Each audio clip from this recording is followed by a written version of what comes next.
자, 여러분 안녕하세요. 오늘 우리가 함께 파헤쳐볼 자료는요. 웬만한 스릴러 영화나 범죄 다큐멘터리보다 훨씬 더 귀구하고 진짜 등골이 오싹해지는 실화입니다. 평소에 탄탄한 추리물이나 수사 스토리 즐겨보시는 우리 450 세대분들이라면 아마 단번에 푹 빠져드실 텐데요. 자, 세계 역사상 가장 악명 높은 범죄자죠. 요제프 맹겔레의 이야기 속으로 지금 바로 들어가 보겠습니다. 본격적으로 시작하기 전에 제가 질문 하나 드려볼게요.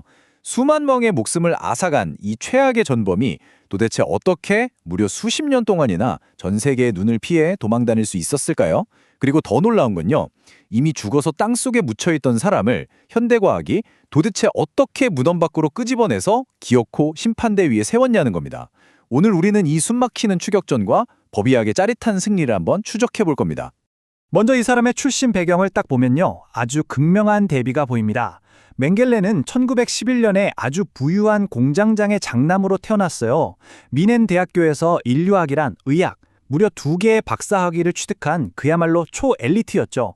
외모도 훤칠하고 심지어 2차 대전 중에는 철집자 훈장까지 받은 전도 유망한 청년이었습니다. 그런데 이 완벽해 보이는 엘리트 청년이 결국 인류 최악의 사이코패스, 괴물의 길을 선택하게 됩니다. 섹션 1.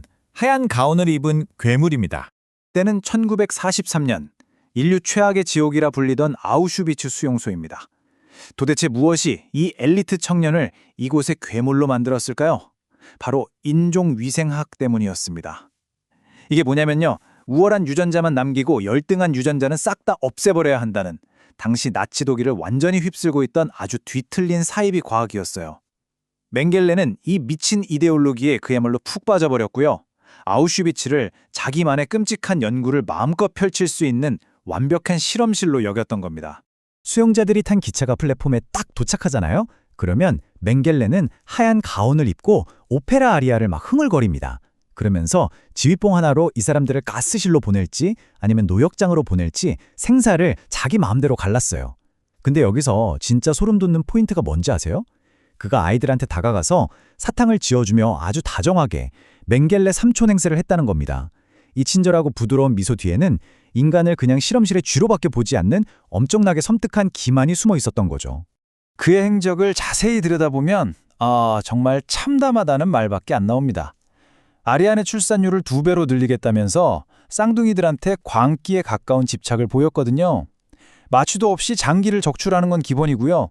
쌍둥이의 몸을 억지로 꿰매서 샴쌍둥이로 만들고 한 명의 심장에 클로로포름을 주사해서 잔혹하게 비교부검까지 했습니다. 눈을 파랗게 만들겠다고 안구에 화학약품을 주사하고 외소증 환자 가족을 마치 자기 장난감처럼 고문했어요. 분명히 말씀드리지만 이 모든 만행은 단 하나의 의학적 성과도 내지 못한 순전한 고문 그 자체였습니다. 섹션 2. 분통이 터지는 도피극입니다. 솔직히 이런 악마라면 당연히 곧바로 죗값을 치러야 마땅하잖아요. 그런데 현실은 우리 생각과 달랐습니다. 전쟁이 끝나고 맹겔레는 미군의 포로로 잡혀요.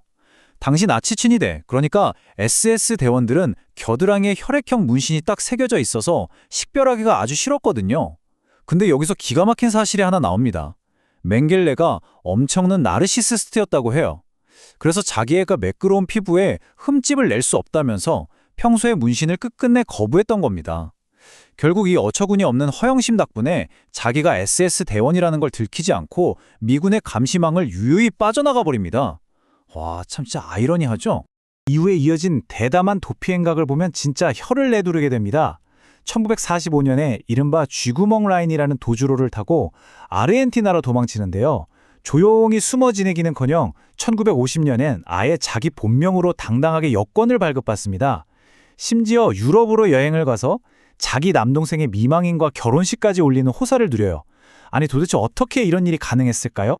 물론 기회가 아예 없었던 건 아니에요. 1960년에 그 유명한 전범 아돌프 아이히만을 납치했던 이스라엘 비밀정보기관 모사드가 맹겔레의 은신처도 이미 파악하고 있었습니다. 하지만 너무 안타깝게도 당시 아이히만을 압송하는 작전이 혹시라도 틀어질까봐 맹겔레 체포를 아주 잠시 미루게 됩니다. 바로 이 뼈아픈 실수, 이 짧은 찰나의 틈을 타고 맹겔레는 다시 남미의 정글 속 브라질로 꽁꽁 숨어버리고 마는 거죠. 섹션 3. 찌질하고 비참한 몰락입니다. 하지만 여러분, 이 거물급 전범의 화려한 도피극도 결국 여기까지입니다.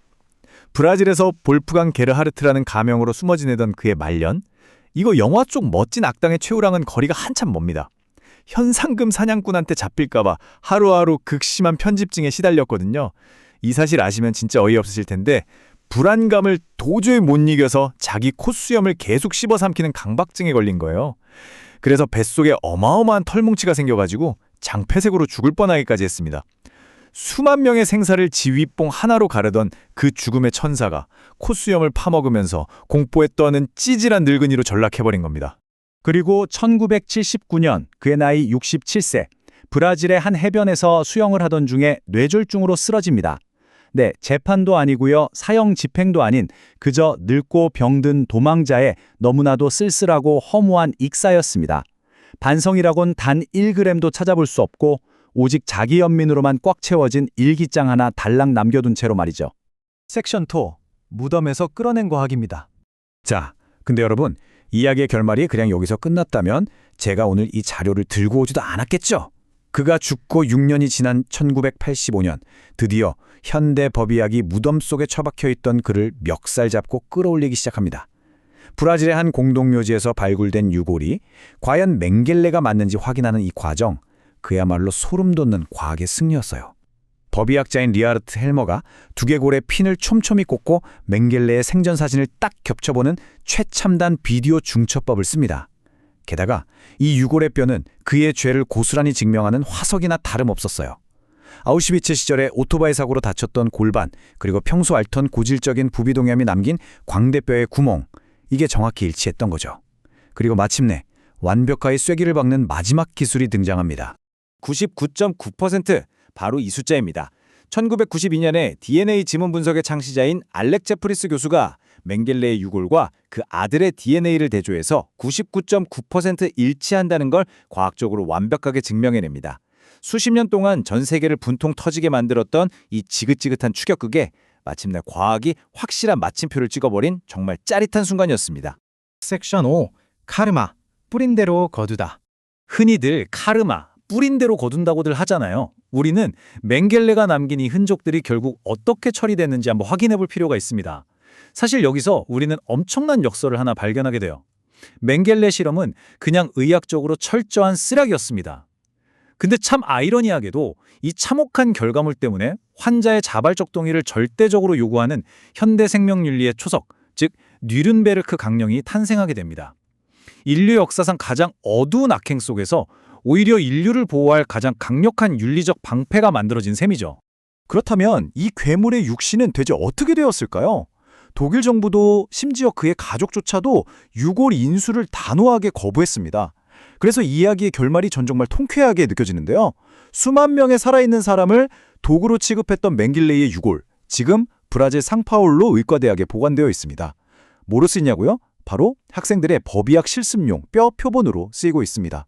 아무 죄 없는 남을 영문도 모르게 해골 표본으로 만들었던 그가 이제는 죽어서 영원히 의학도들의 실험대 위 뼈 표본이 되어 자신의 죄값을 치르고 있는 겁니다. 자, 오늘 우리가 준비한 자료 분석을 마치면서 여러분께 이 질문을 하나 던지고 싶습니다.